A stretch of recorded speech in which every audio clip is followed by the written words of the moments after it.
Assalamu alaikum, guys. Right now, we're raising money for the homeless brothers and sisters in Gaza due to the bombings. They've lost their houses. They need food, they need supplies, they need essentials. And there is a team on the ground on behalf of the charity Humanity Care Relief that are distributing aid in the middle of the war zone. So please donate as generously as possible at the link below so we can get the aid to those who are in need of it ASAP. There's a very beautiful relationship between Tawheed and marriage. A lot of people will live their life and not understand the relationship between Tawheed and marriage and miss out on the beauty of Tawheed, which is worshipping Allah alone, and the beauty of marriage and the sweetness of a relationship. And this relationship can be hinted to in the verse where Allah subhanahu wa ta'ala said, وَاعْبُدُوا اللَّهَ وَلَا تُشْرِكُوا بِهِ شَيْئًا. Worship Allah subhanahu wa ta'ala alone and don't set up any partners in worship with Him. And then after Allah subhanahu wa ta'ala mentions the right of Allah, which is Tawheed, to worship Him alone, He mentioned the right of Sahib bil Jamb, which is the companion right by your side. And the scholars in the books of Tafsir mention the companion right by your side. What comes under this is your spouse, your wife. She comes under that, the one who's right by your side. So Allah subhanahu wa ta'ala, in this verse where He mentioned the rights, He started with His right, and He mentioned the rights of the parents and other things, but He also mentioned the right of the right of your spouse, your husband, your wife, who stands by your side, who is your other half, as they say. And this was in the context of Tawheed. Allah subhanahu wa ta'ala linked His right to the right of your spouse, and His right being Tawheed, the right of your spouse being the rights that are present for husband and wife in marriage. So the question comes to mind is that what is this relationship? And we could talk about the relationship between these two, marriage and manhaj, marriage and aqidah, marriage and tawheed. We could talk about it inshallah in a lot of detail. But the way that I want to observe it and talk about it is that the more complete your manhaj, your aqidah, your tawheed is, the better your relationship with your spouse will be. I repeat, the more complete your manhaj is, the better your relationship with your spouse will be. Notice I didn't say if you have the right manhaj, you will have a good relationship with your wife. I said the more complete your manhaj is, the better your relationship with your spouse will be. What do I mean by that? What I mean by that is multiple things. Number one, Allah subhanahu wa ta'ala, He linked His right, or the right, I should say rather, He linked the right of the spouse to Himself. The only reason the spouse has rights is because Allah gave it to them. So if you do not fulfill the right of Allah, who has connected the rights of the spouse to Himself, then of course you're going to neglect the spouse. A person who neglected Allah, who gave the spouse its rights in the first place, is going to, of course, neglect the spouse. Does that make sense? A person who goes out of their way to fulfill the rights of Allah is going to go out of their way to fulfill the rights of the spouse, because they know in fulfilling the rights of the spouse, they actually are going above and beyond to fulfill the rights of Allah subhanahu wa ta'ala. But I mentioned the word complete because when we talk about the rights of Allah and we talk about manhaj and aqidah, we restrict the discussion only to aqidah, only to creed. But manhaj is a lot broader than just aqidah, just that. When we study manhaj, we study in manhaj also manners. We study in manhaj also ibadah. We don't just follow the aqidah of the salaf, but we follow the manners of the salaf and the way that the salaf used to do ibadah as well. That's why I said you have to have a complete manhaj.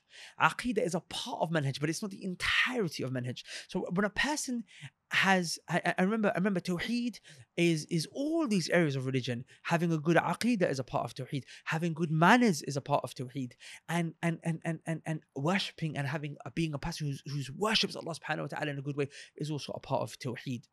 So when a person has a completion with regards to manhaj, they're good in terms of aqidah, they're good in terms of manners, they're good in terms of their ibadah, they're going to be even better as a spouse.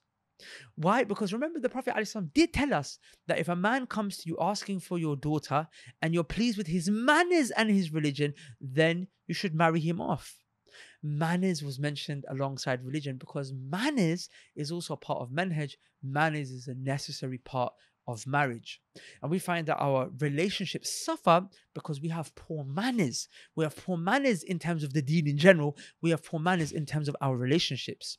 So all of this is linked. The concept of manners is a part of Tawheed, it's a part of manhaj, it's a part of aqidah. So the better your manhaj is, the more rounded your understanding of manhaj is, i.e. your understanding of manners and aqidah, the better your marriage is going to be.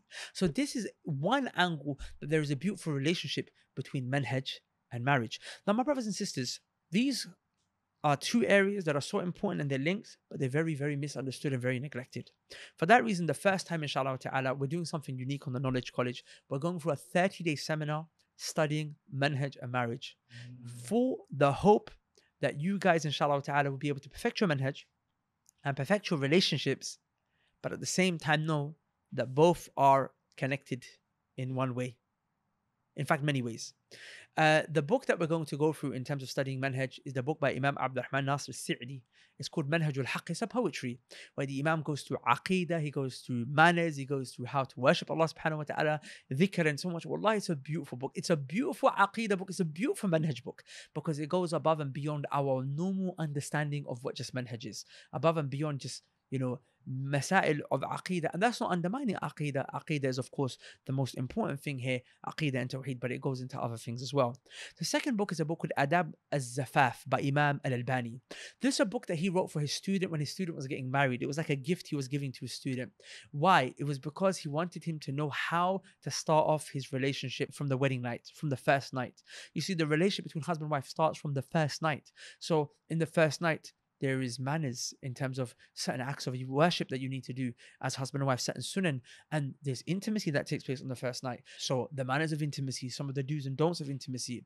I mean, intercourse between husband and wife is such a primary thing of marriage that it's neglected in terms of people not fulfilling the opposite spouse's rights and not knowing how to do it and the do's and don'ts. Well, it's a very important topic, and marriage can't exist healthily without a healthy intimate life. So this book goes through that, and then inshallah ta'ala the Imam goes into the second thing.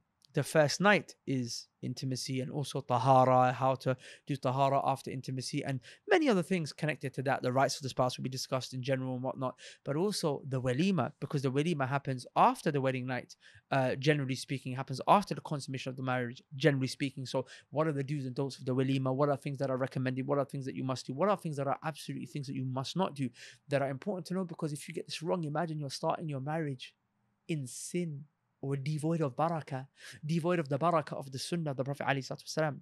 So, although marriage is a lot bigger than just the wedding night and the walima, but this is a good point to start. Now, even if you're already married and you've had your walima, you will still learn about the sunnah of marriage and intercourse and intimacy and the rights of husband and wife. We're going to discuss a lot of things. So it's not like it's only for a newlywed or a person who's about to be married. No. There's stuff in here for everyone, inshallah ta'ala. And even if you've had your walima, you have children that are going to one day have walima. So you need to know this stuff. And you're gonna have friends that are going to get married. You need to be able to explain this stuff to them. There's going to be a lot of stuff that's practical for you. Regardless of whether you already are married, there's gonna be a lot of practical stuff in there for you, but it's gonna also help you if you're not yet married, so you can prepare. So manhaj and marriage, I'm really looking forward to this. Myself and my brother are the ones that are going to be teaching this program, inshallah ta'ala. One day manhaj, one day marriage, one day manhaj, one day marriage. Books from two great scholars, inshallah ta'ala, that I think will be really beneficial for you. Inshallah ta'ala, it's going to be taught via audio. You're going to get recordings of the lessons every day on Telegram at the comfort of your own home, relaxing on your phone. So you could just listen, short lessons, inshallah ta'ala, not too long, not too complicated, not too detailed. But every day you take a bit of something, and over the 30 days, you, inshallah ta'ala, complete the basics of manhaj and marriage. So click the link below before registration runs out. It's running out in a few days. And hopefully we see you on the other side. Assalamu alaikum. Peace.